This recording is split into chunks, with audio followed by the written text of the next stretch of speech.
Astro பக்தி talk நேயர்களுக்கு இந்த நாள் இனிய நாளாய் அமையட்டும்.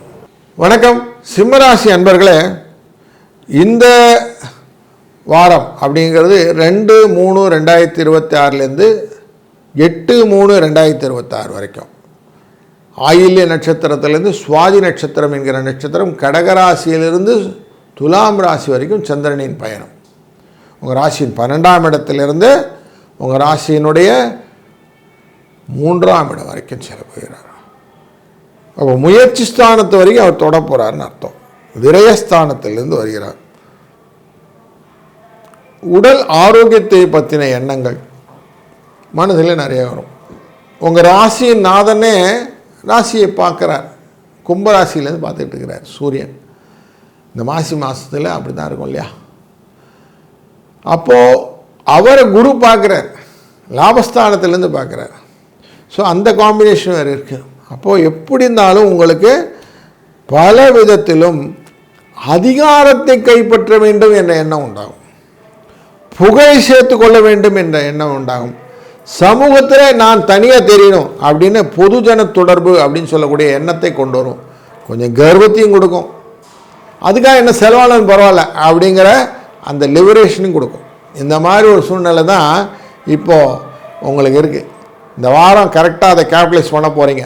ஏன்னா பொதுஜன தொடர்புகளிலே நீங்கள் கொடுக்கக்கூடிய வாக்குகள், முக்கியமாக இந்த அரசியல் தொடர்பில் இருக்கிறவங்க, வெளி வட்டார தொடர்பு கொஞ்சம் சிறப்பாக பதவியில் இருப்பவர்கள், அவர்களுக்கு இந்த வாரம் ஒரு வரப்பிரசாதம். இந்த வாரத்தில் முக்கியமாக 3 நிகழ்வு சொல்கிறேன். 1, ஹோலி பண்டிகை. அன்றைய நாள் வசந்த காலம் அப்படிங்கிற நம்ம வரவேற்கிற நாள். மறுநாளைக்கு சந்திர கிரகணம்.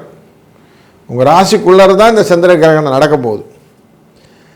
அதுக்கு அடுத்து 2 நாள் கழித்து 6ஆம் தேதி அன்றைக்கி சங்கடகர சதுர்த்தி. இந்த சூழ்நிலையில் தொழில் ஸ்தானத்துக்குரிய சுக்கிர பகவானும் 3ஆம் இடத்து முயற்சி ஸ்தானத்துக்குரிய சுக்கிர பகவானுமானவர் உச்சம் அப்படிங்கிற இடத்துல போய் உட்கார்றார். 8ஆம் இடத்துல போய் உட்கார்றார். சார் வீட்டில் போய் உட்காந்துட்டார் சார், அதெல்லாம் ஒன்றும் பயப்படாதீங்க. 8ஆம் இடத்துல இருந்தால் சுகமான வாழ்க்கையை தான் தருவார், கவலைப்பட வேண்டாம். இந்த 10ஆம் இருக்குழியவன் 8இல் மறைந்து விட்டால் நல்லது தான். தொழிலில் கொஞ்சம் முன்னேற்றம் கிடைக்கும், முயற்சிகள் நல்லபடியாக நடக்கும், கவலைப்படாதீங்க. இந்த சந்திர கிரகணத்தினுடைய எஃபெக்டை பார்க்கணுன்னா 12க்குரியவன் சந்திர கிரகணத்தை எஃபெக்டை கொடுக்குறார் இல்லையா 3ஆம் தேதி அன்றைக்கி. அதனால் மனசில் சில தேவையில்லாத எண்ண ஓட்டங்கள் வரும். உடல் ஆரோக்கியத்திலே கொஞ்சம் குறைபாடுகள் வருவதற்கான வாய்ப்புகளும் உண்டு. அதனால் கொஞ்சம் அந்த டேயில் நல்ல ஒரு மத்தியான வேலையெல்லாம் கடந்து போயிடுங்க. சாயங்காலம் 5:30 மணிக்கு கிரகணம் முடிஞ்ச உடனே 6:47 வாக்கில் வீடை நல்லா சுத்தப்படுத்தி குளிச்சு முடிச்சுட்டு வீட்டில் நல்லா தீபத்தை போட்டுட்டு பக்கத்தில் இருக்க கோயிலுக்கு போங்க. அங்கேயும் அது மாதிரி 2 நல்ல தீபத்தை வாங்கி ஏற்றிட்டு சுவாமியை வலம் நல்ல நமஸ்காரம் பண்ணிட்டு வாங்க. பண்ணின உடனே என்ன ஆகும்னாக்கா மனதில் இருக்கக்கூடிய அந்த ஸ்ட்ரெஸ் குறைஞ்சிரும். பாதி மனசில் குழப்பங்கள், அந்த அஷ்டமத்தில் இருக்கக்கூடிய சனியினால் வரக்கூடிய பிரச்சனைகள்னு மனசில் போட்டு குழப்பிக்கிட்டோம்ல, அதெல்லாம் தீந்துடும். 6ஆம் தேதி சங்கடகர சதுர்த்தி அன்று அவசியம் நீங்கள் என்ன பண்ணுங்கள், ஒரு நல்ல தேங்காயை வாங்கிட்டு போய் சூற விட்டுடுங்க. தேங்காய் பிள்ளையாருக்கு அவர் விட்டுட்டு ஒரு அங்கேயும் 2 நல்லெண்ணெய் தீபம் வாங்கி போட்டுட்டு ஒரு 11 சுற்று சுவாமியை சுற்றிட்டு நமஸ்காரம் பண்ணிட்டு வந்துடுங்க. வீட்டுக்கு வந்துட்டு கடன் தொகை இருக்கு இல்லையா, நமக்கு அந்த கடன் தொகையில் ஏதாவது ஒரு பகுதியை அவங்களுக்கு திருப்பி கொடுப்பதாக மனதில் எடுத்துக்கொண்டு ஒரு கவரில் எழுதி போட்டுடுங்க. இது கொஞ்சம் கொஞ்சமாக குறைய ஆரம்பிக்கிறதுக்கு வாய்ப்புகளை ஏற்படுத்தி கடனும் இல்லாமல் பெருவாழ்வு ஆகும். அதே நாளில் காலையில் வாஸ்து அப்படிங்கிற பூஜை பண்ணுவோம் இல்லையா, அந்த நாள் 10:32 11:28 வரைக்கும் நாள். அன்றைக்கி யாருன்னா கட்டடங்கள் அந்த மாதிரி விஷயங்கள்லாம் ஆரம்பிக்கிறதுனால புதுமுனை புகுதல் அதெல்லாம் செய்யலாம். நல்ல விஷயங்கள்லாம் உண்டு. இப்படி நல்ல விஷயங்களை பயன்படுத்தி கொண்டீர்களானால் இந்த வாரம் உங்களுக்கு சந்தோஷத்தை கொடுப்பதாக அமையும். வாரத்தின் கடைசியில் லாபத்தோடு முடியும். வாழ்க வளத்துடன்.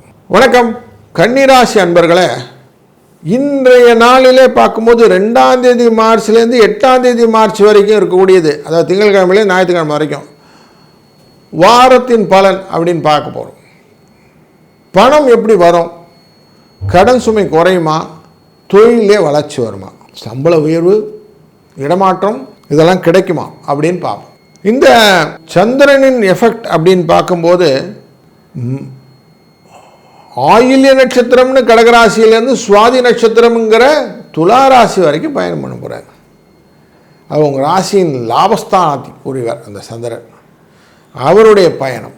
அதுபோல் 2ஆம் இடத்துக்குரியவரும் 9ஆம் இடத்துக்குரியவருமான இந்த சுக்கிர பகவான் உங்கள் ராசி 7ஆம் இடத்துலேருந்து உங்களை பார்க்க போகிறார், உச்சத்திலிருந்து பார்க்க போகிறார். இதனுடைய பலன் என்ன அப்படின்னு பார்க்க போகிறோம். இந்த உச்சத்திலிருந்து பார்க்கக்கூடிய சுக்கிர பகவான் அப்படிங்கிற குடும்ப தன வாக்குஸ்தானத்துக்குரியவரும் பூர்வ புண்ணிய ஸ்தானத்துக்குரியவருமான இவர் பணவரவை கொடுப்பார். பணத்தின் வழியாக வரக்கூடிய லட்சுமி கடாட்சங்கள்லாம் உண்டு. ஆனாலும் கணவன் மனைவியிலே ஆரோக்கிய குறைபாடை ஏற்படுத்துவார் என்ற எச்சரிக்கையும் உண்டு. சந்திர கிரகணமானது 3ஆம் தேதி அன்று 12ஆம் இடமான சிம்மராசியிலே நடக்க இருக்கிறது. இந்த 12ஆம் இடம் அப்படின்னாலே விரயம் அப்படிங்கிற இடத்தை ஏற்படும். அப்போ நிறைய செலவுகள் உண்டு. அன்கண்ட்ரோல்டு ஸ்பெண்ட் த்ரெஃப்ட் அப்படி இருக்கும், ஸ்பெண்டிங்ஸ். அப்போ ஸ்பெண்ட் த்ரெஃப்டாக மாற்றிடும், நம்மளை செலவாளியாக மாற்றிவிடும் அப்படின்னு தெரியுது. அதனால் கொஞ்சம் அதில் கேர்ஃபுல்லாக இருக்கணும். கேதுவுடன் சேர்ந்ததுனால ஆரோக்கிய தொடர்பான செலவுகள் நிறையா இருக்கும். அதுவும் இண்டிகேஷனாக இருக்குது இந்த சந்திர கிரகணம். அதுக்கு என்ன பண்ணணும்? 3ஆம் தேதி அன்றைக்கு அவசியம் சந்திர கிரகணத்தின் முடிவுலே வீடெல்லாம் நல்லா சுத்தம் படுத்தி நம்மளும் குளிச்சு முடிச்சுட்டு சுவாமிக்கு எல்லாத்துக்கும் விளக்கேற்றி வச்சுட்டு அவசியம் பக்கத்தில் இருக்கிற ஏதாவது கோயிலுக்கு போய் அவங்க நடையெல்லாம் திறந்த உடனே அவங்கள போயிட்டு 2 நல்லெண்ணெய் விளக்கு வாங்கிட்டு அழகாக கொண்டு போய் ஏற்றிடுங்க. ஏற்றிட்டு அங்கேயும் சாமி சுற்றிட்டு வந்து நமஸ்காரத்தை பண்ணிவிட்டு வாங்க. மனசில் இருக்கிற சங்கடங்கள் வெளியில் முதல்ல போகணும். துன்பங்களிலிருந்து விடுபடுவதற்கு இதுவே பரிகாரம். இதே பண்ணலாம். பெரிய பரிகாரம்னா இதுதான் பரிகாரம் அப்படி வச்சுக்கலாம். 6ஆம் தேதி அன்று சங்கடஹர சதுர்த்தி, சங்கடங்களை அறுப்பது சங்கடஹர சதுர்த்தி, சங்கடங்கள்லாம் போயிடும்.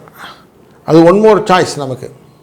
அன்றைய நாளிலே விநாயகப் பெருமானுக்கு 2 நல்லெண்ணெய் விளக்கை ஏற்றி வச்சுட்டு ஒரு தேங்காயை உடைச்சிட்டு, தேங்காயை உடைச்சிட்டு, முடிஞ்சால் அவங்க பேரில் ஒரு அர்ச்சனை பண்ணிவிட்டு அருகம்புல் மாலையை சார்த்தி ஒரு 11 சுற்றி அவரை சுற்றி வணங்கம் பண்ணிவிட்டு வீட்டுக்குள்ளே வந்து கடன் அப்படிங்கிற விஷயத்திற்கு இல்லையா, ஏதான கடன் நம்ம வாங்கின கடன் திருப்பி கொடுக்கணும்னு என்ன வச்சுட்டு அவங்களுக்கு திருப்பி கொடுக்குற விஷயத்த பணம். ஸோ கொஞ்சம் கவரில் போட்டு எடுத்து வச்சுருங்க. ஆட்டோமேட்டிக்காக இதெல்லாம் ஒர்க் அவுட் ஆகி கடன்லேருந்து வெளியில் வந்துடுவீங்க. பிரச்சனைகள் சால்வ் ஆகிடும். இதுவும் நல்ல ஐடியா. ஏன்னா 2ஆம் இடத்துல சுவாதியில் போய் உட்கார போகிறார் சந்திரன். சுவாதி அப்படிங்கிறது நரசிம்மனை வழிபடுறது.